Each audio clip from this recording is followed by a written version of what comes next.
Kiai Haji Mama Sanja Abuya Sanja Kadukawang adalah sosok ulama ahli Nahwu Sorof Ponpes Riyadul Alfiyah Kadukaweng Pandeglang Banten. Kiai Haji Mama Sanja atau Abuya Sanja sosok ulama ahli Nahwu Sorof Ponpes Riyadul Alfiyah Kadukaweng Pandeglang Banten. Kiai Haji Mama Sanja Abuya Sanja terkenal akan ilmu Nahwu Sorofnya. Ilmu Nahwu Sorof inilah yang menjadi pintu masuk pemahaman kita akan teks-teks literal bahasa Arab yang TDK berharokat sehingga dapat memberikan makna yang sebenarnya. Tata bahasa Arab ini belum ada di zaman Rasulullah. Ini benar-benar kreasi para ulama yang diberikan keluasan ilmu dan pengetahuan oleh Allah, sehingga pemahaman akan risalah yang saat Rasulullah hidup masih dapat ditanyakan ke beliau sementara setelah beliau wafat pemahaman akan Al-Quran dan hadits perlu penjagaan, pemahaman melalui kaedah-kaedah bahasa Arab. Kiai Haji Mama Sanja Abuya Sanja pendiri Pondok Pesantren Riyadul Alfiyah yang berlokasi di Kampung Kadukaweng Kaduhejo Pandeglang Banten. Sosoknya yang sangat sederhana mampu melahirkan ratusan ribu bahkan jutaan ulama yang menjadi garda depan dalam melanjutkan perjuangan dakwahnya. Berikut adalah biografi beliau. Nama beliau dikenal sebagai Kiai Haji Mama Sanja, Abuya Sanja lahir di Cigintung, Pandeglang pada tahun 1917 Masehi. Ayahnya bernama Kiai Haji Kasmin bin Kiai Adil, ibunya bernama Haj Elas, murid dari Syekh Adrowi, yang terkenal dengan ilmu Nahwu.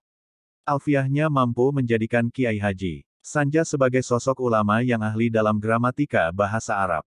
Di antara guru-guru beliau lainnya adalah Syekh Syatibi Gentur, Syekh Ahmad Syatibi, Syekh Tubagus Ahmad Bakri, yang terkenal dengan julukan Mama Sempur. Mama Sempur beliau adalah bangsawan Banten yang berguru kepada Syekh Nawawi Al-Bantani.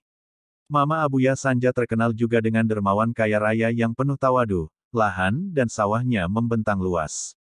Karena kecintaan dan hobinya yang suka bertani, Abuya Sanja kerap kali membeli tanah untuk dijadikan sawah. Karena saking hobinya bertani tersebut pemerintah sempat melarangnya untuk membeli tanah kembali untuk dijadikan sawah, karena banyaknya sawah yang dimiliki Abuya Sanja.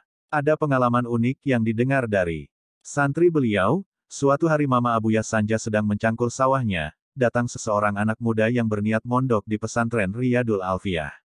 Pimpinan Abuya Sanja. Anak muda tersebut tidak mengenal Mama Sanja, maka ketika anak muda tersebut melihat petani sedang menyangkul sawah, anak muda tersebut minta tolong untuk diantarkan ke pondok pesantren Kiai Haji Mama Sanja. Maka petani tersebut yang tak lain adalah Mama Abuya Sanja berkenan untuk mengantar anak muda tersebut ke pesantren yang dimaksud sambil membawa barang-barang anak muda tersebut. Setelah sampai pondok pesantren sebagaimana lazimnya santri baru, ia memohon ditunjukkan di mana rumah Syekh Sanja untuk memohon dapat diterima sebagai santri baru. Setelah menunjukkan rumahnya sendiri kepada santri itu, Syekh Sanja masuk ke dalam rumah dari pintu belakang. Dan sangat kagetlah santri itu bahwa petani yang tadi mengantar dan membawa barang-barangnya adalah Syekh Sanja sendiri, bukan main malunya si calon santri tersebut. Pada hari Minggu tanggal 11 Mei tahun 1999,